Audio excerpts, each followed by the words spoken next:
আসসালামু আলাইকুম ওরহমতুল্লাহ। আজ আমরা জান্নাতি মুমিনের 10টি গুণ জানব ইনশাআল্লাহ। তা হল নম্বর 1, জান্নাতি মুমিন আল্লাহর সাক্ষাৎ পেতে উদগ্রীব থাকে। রসুল সাল্লাল্লাহু আলাইহি ওয়াসাল্লাম বলেছেন, যে ব্যক্তি আল্লাহর সাক্ষাৎ পছন্দ করে আল্লাহও তার সাক্ষাৎ পছন্দ করেন, আর যে আল্লাহর সাক্ষাৎ অপছন্দ করে আল্লাহও তার সাক্ষাৎ অপছন্দ করেন। এ কথা শুনে এক সাহাবী জিজ্ঞেস করলেন, হে আল্লাহর নবী, মৃত্যুকে অপছন্দের কথা বলছেন?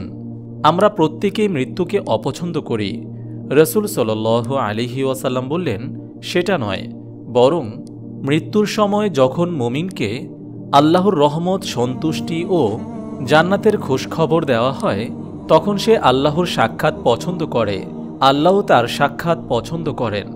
আর কাফিরকে যখন মৃত্যুর সময় আল্লাহর আযাব ও গজবের সুখবর দেওয়া হয়, তখন সে আল্লাহর সাক্ষাৎ অপছন্দ করে, আল্লাহও তার সাক্ষাৎ অপছন্দ করেন। সহিহ মুসলিম হাদিস নম্বর 2685। নম্বর 2, জান্নাতি মুমিন যা ইচ্ছা তাই করে না। আল্লাহর প্রিয় জান্নাতি মুমিনের গুরুত্বপূর্ণ একটি বৈশিষ্ট্য হল, তারা দুনিয়াকে আপন মনে করে না, বরং সামান্য সময়ের অবস্থানই মনে করে। হাদিস শরীফে বর্ণিত হয়েছে, দুনিয়া মুমিনের কারাগার আর কাফিরের জান্নাত। সহিহ মুসলিম হাদিস নম্বর 2956। নম্বর 3, জান্নাতি মুমিন অন্যায়ের প্রতিবাদ করে। জান্নাতি মুমিনরা কখনো অন্যায়ের কাছে মাথা নত করে না।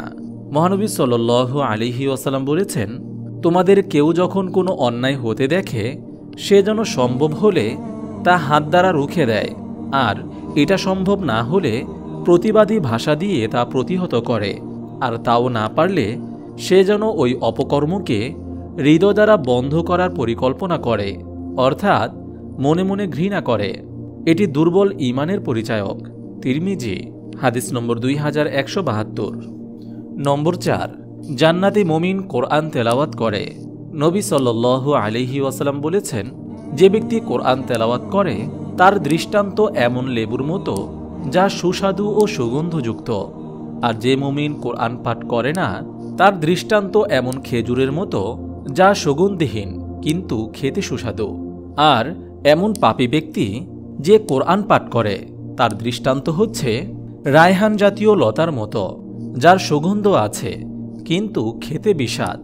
আর যে পাপী কোরআন একেবারেই পাঠ করে না তার দৃষ্টান্ত হচ্ছে ওই মাকাল ফলের মতো, যা খেতেও বিস্বাদ এবং যার কোনো সুগন্ধও নেই। সহিহ বুখারী হাদিস নম্বর 5020। নম্বর 5, জান্নাতি মুমিন হয় ধৈর্যশীল ও কৃতজ্ঞ। পৃথিবীর জীবনে সুখ, দুঃখ, আনন্দ, বেদনা সবার জীবনেই আসে, কিন্তু এই দুঃখ সুখের মধ্যেও আল্লাহর নৈকট্য ও সন্তুষ্টি অর্জন করা সম্ভব। রসুল সাল্লাল্লাহু আলাইহি ওয়াসাল্লাম বলেছেন, মুমিনের অবস্থা বিস্ময়কর, সব কাজই তার জন্য কল্যাণকর। মুমিন ছাড়া অন্য কেউ এই বৈশিষ্ট্য লাভ করতে পারে না। তারা সুখ শান্তি লাভ করলে শুকরগুজার করে, আর অসচ্ছলতা বা দুঃখ মুসিবতে আক্রান্ত হলে ধৈর্য ধারণ করে। প্রত্যেকটাই তার জন্য কল্যাণকর। সহিহ মুসলিম হাদিস নম্বর 7390। নম্বর 6, জান্নাতি মুমিনের দাম্পত্য জীবন। স্বামী স্ত্রীর পরস্পর আন্তরিকতা ও ভালোবাসা আল্লাহর দেওয়া এক অপূর্ব নিয়ামত। তাই কোনো জান্নাতি মুমিন দম্পতি একে অপরের প্রতি ঘৃণার আচরণ করতে পারে না, বরং কারো ভুল হলে পরস্পর সমাধানে এগিয়ে আসে। এ প্রসঙ্গে রাসূল সাল্লাল্লাহু আলাইহি ওয়াসাল্লাম এক হাদিসে বলেছেন, কোনো মুমিন পুরুষ কোনো মুমিন নারীর প্রতি বিদ্বেষ, ঘৃণা পোষণ করবে না, কেননা তার কোনো চরিত্র অভ্যাসকে অপছন্দ করলে তার অন্য কোনো চরিত্র অভ্যাস সে পছন্দ করবে। সহিহ মুসলিম হাদিস নম্বর 3540। নম্বর 7, জান্নাতি মুমিন সহজ সরল হয়। এক হাদিসে আল্লাহর রাসূল সাল্লাল্লাহু আলাইহি ওয়াসাল্লাম জান্নাতি মুমিনের চারিত্রিক বৈশিষ্ট্য এভাবে তুলে ধরেছেন, মুমিন ব্যক্তি চিন্তাশীল, গম্ভীর ও ভদ্র হয়ে থাকে, আর পাপিষ্ঠ ব্যক্তি প্রতারক, ধোঁকাবাজ, কৃপণ, নীচ ও অসভ্য হয়ে থাকে। তিরমিজি হাদিস নম্বর 1964। নম্বর 8, জান্নাতি মুমিন মানসিকভাবে শক্তিশালী হয়ে থাকে। রাসূল সাল্লাল্লাহু আলাইহি ওয়াসাল্লাম বলেছেন, শক্তিধর ঈমানদার দুর্বল ঈমানদারের তুলনায় আল্লাহর কাছে উত্তম ও অতীব পছন্দনীয়। তবে প্রত্যেকের মধ্যেই কল্যাণ নিহিত আছে। যাতে তোমার উপকার রয়েছে তা অর্জনে তুমি আগ্রহী হও এবং আল্লাহর কাছে সাহায্য কামনা করো। তুমি অক্ষম হয়ে যেও না। সহিহ মুসলিম হাদিস নম্বর 6667। নম্বর 9, জান্নাতি মুমিন সবার সাথে সৌজন্যমূলক আচরণ করে। মানুষ সামাজিক জীব। সমাজে নানা রকম মানুষের সঙ্গে চলতে হয়। মানুষের সঙ্গে কেমন আচরণ হবে এক হাদিসে এসেছে, যে মুসলিম মানুষের সঙ্গে মেলামেশা করে এবং তাদের দেয়া যন্ত্রণায় ধৈর্য ধারণ করে, সে এমন মুসলিমের চেয়ে উত্তম যে মানুষের সঙ্গে মেলামেশাও করে না এবং তাদের দেয়া যন্ত্রণায় ধৈর্যও ধরে না।